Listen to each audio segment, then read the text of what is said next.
Hi hello నమస్తే welcome to మనం TV.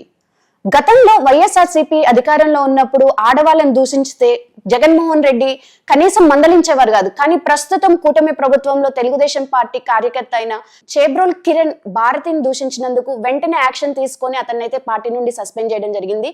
అయితే దీనిపైన మరిన్ని అప్డేట్స్ తెలుసుకుందాం. ఇప్పుడు మనతో ఉన్నారు ప్రముఖ పొలిటికల్ అనలిస్ట్ అప్పసాని రాజేష్ గారు. నమస్తే సార్. నమస్తే సార్. గతంలో జగన్మోహన్ రెడ్డి ఆడవాళ్ళని తిట్టినందుకు కూడా వాళ్ళని ఎంకరేజ్ చేసేవాడు కానీ వాళ్ళని కనీసం మందలించేవాడు కాదు. కానీ ప్రస్తుతం కూటమి ప్రభుత్వంలో చూసుకుంటే చేబ్రోల్ కిరణ్ పై వెంటనే యాక్షన్ తీసుకోవడం జరిగింది. అసలు ఈ రెండు ప్రభుత్వాల మధ్య వ్యత్యాసం అంటే ఎలా ఏమని చెప్తారు?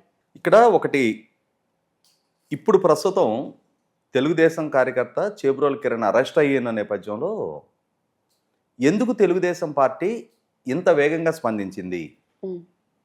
తెలుగుదేశం కార్యకర్త తమ రాజకీయ ప్రత్యర్థి అయిన భారతి గారిని దూషించిన అంశంలో వైసీపీ పార్టీయో వైసీపీ శ్రేణులో వైసీపీ సోషల్ మీడియానో స్పందించారంటే అర్థం ఉంది తప్ప తెలుగుదేశం నాయకత్వం ఇంత షార్ప్గా రియాక్ట్ అయ్యి తన పార్టీ నుంచి సస్పెండ్ చేస్తూ ప్రభుత్వ పరంగా తన మీద సుమోటోగా కేసు నమోదు చేసి అంత వేగంగా అరెస్ట్ చేసిన కారణం ఏంటి అని చెప్పని డెఫినెట్గా కొంత చర్చనీయాసం అవుతున్నది అయితే వాస్తవం.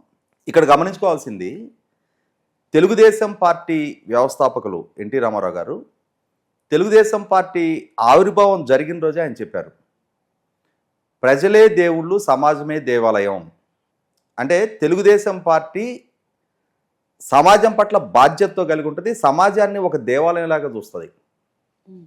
అలాగే ఆయన ప్రతి మహిళని సంబోధించే సందర్భంలో నా తెలుగింటి ఆడపడుచులు అనేవాళ్ళు.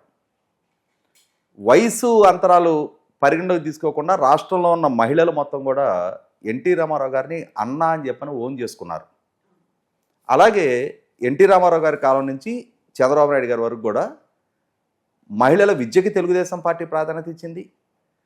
పార్లమెంటు ద్వారా చట్టం జరగడానికి 35 సంవత్సరాల ముందుగానే ఎన్టీ రామారావు గారి ద్వారా ఆంధ్రప్రదేశ్ రాష్ట్రంలో తండ్రి ఆస్తిలో ఆడబిడ్డలకు కూడా సమాన హక్కు కల్పించారు. మహిళల కోసం డెడికేటెడ్ పద్మావతి మహిళా యూనివర్సిటీ ఏర్పాటు తెలుగుదేశం ఎన్టీ రామారావు గారి ద్వారా రూపకల్పన జరిగి ఇవాళ అందుబాటులో ఉంది. స్థానిక సంస్థల్లో మహిళలకి రిజర్వేషన్ కల్పించింది తెలుగుదేశం పార్టీ. విద్యా ఉద్యోగ అవకాశాల్లో 33% మహిళలకు రిజర్వేషన్ కల్పించింది తెలుగుదేశం పార్టీ. ఆఖరికి ఆర్టీసీ కండక్టర్లలో కూడా మహిళలకి అంటే ఉద్యోగ అవకాశాలు కల్పిస్తూ ఇవాళ స్వయం సహాయక సంఘాలైన లక్షలాది సంఘాలు ఇవాళ రాష్ట్ర వ్యాప్తంగా పనిచేస్తున్న డ్వాక్రా వ్యవస్థని అందుబాటులోకి తీసుకొచ్చి మహిళా సాధికారతకి ప్రాధాన్యత ఇచ్చింది తెలుగుదేశం పార్టీ. మరి అటువంటి తెలుగుదేశం పార్టీ మహిళల పట్ల అంత కన్సర్న్ వ్యక్తం చేసేటప్పుడు రాష్ట్రంలో ఉన్న ప్రతి మహిళని తమ ఇంటి ఆడపడుచులుగా పరిగణలోకి తీసుకొని వారి యోగక్షేమాల గురించి, వారి అభ్యున్నతి గురించి, వారి సాధికారత గురించి, వారిలో ఉన్న శక్తి సామర్థ్యాలు పురుషులతో సమానంగా పోటీపడి రాణించగలిగే అవకాశాలు కల్పించాలి అని చెప్పని పార్టీ పరంగా ప్రభుత్వ పరంగా కూడా ప్రయారిటీ ఇస్తూ వస్తున్నప్పుడు ఇవాళ తమ పార్టీకి సంబంధించిన సోషల్ మీడియా కార్యకర్త అయినా యూట్యూబర్ అయినా సరే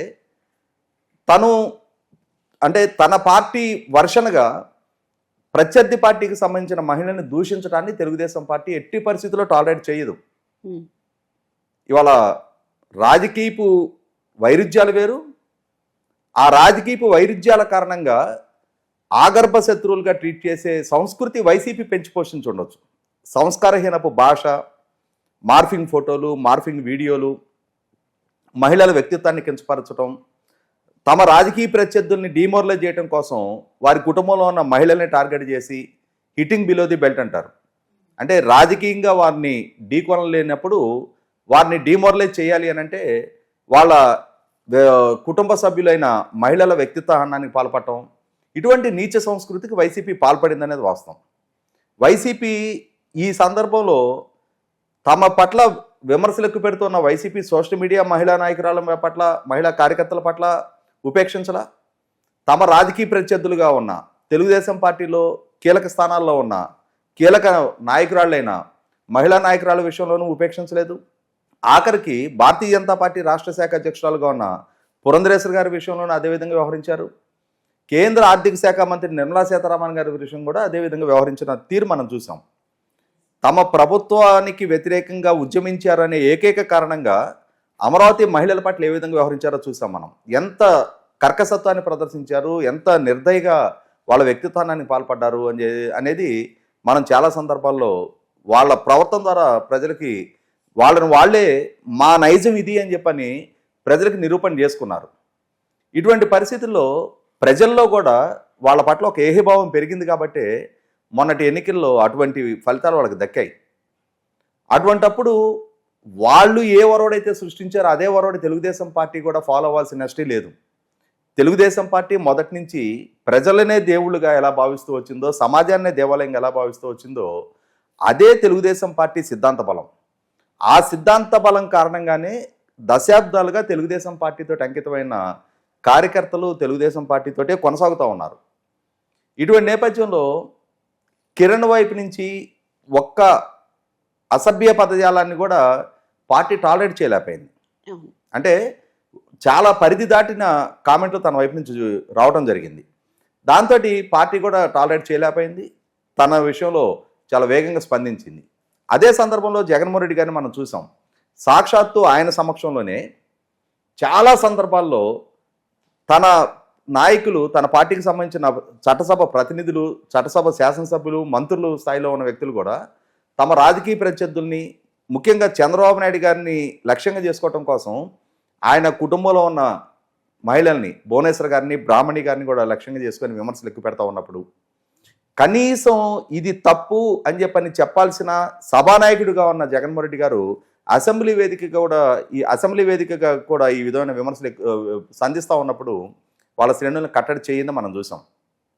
ఆఖరికి తనతో రాజకీయంగా విభేదించిన పాపానికి తన సొంత తోడబుట్టిన చెల్లెలను కూడా అత్యంత జుగుసాకరమైన పదజాలంతో తన సోషల్ మీడియా ద్వారా ఎంత హేవైన భాషతోటి, ఎంత సంస్కారహీనపు పోస్టులతోటి ఆమెను ట్రోల్ చేశారో చూసాం మనం.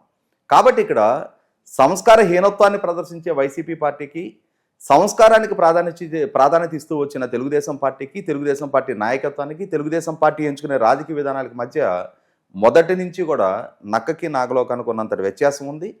అది ఇప్పుడు ఈ కిరణ్ పట్ల పార్టీ వ్యవహరించిన తీరుతోటి మరొకసారి రుజువైంది తప్ప తెలుగుదేశం పార్టీ తన కార్యకర్తను డిజోన్ చేసుకున్నట్టుగా భావించడానికి ఆస్కారం లేదు. అక్కడ తమ కార్యకర్తలు సిద్ధాంత బలంతో తమ రాజకీయ ప్రత్యర్థులను కూడా గౌరవప్రదమైన రాజకీయంతో కౌంటర్ చేయాలి తప్ప జుగుసాకరమైన పదజాలాన్ని ఎంచుకొని దాని ద్వారా వైసీపీ విధానంలోనే తాము కూడా నడవాల్సిన నెస్టీ లేదు అని చెప్పని తమ శ్రేణులు కూడా ఒక సందేశం ఇచ్చినట్టయింది. Right, thank you sir.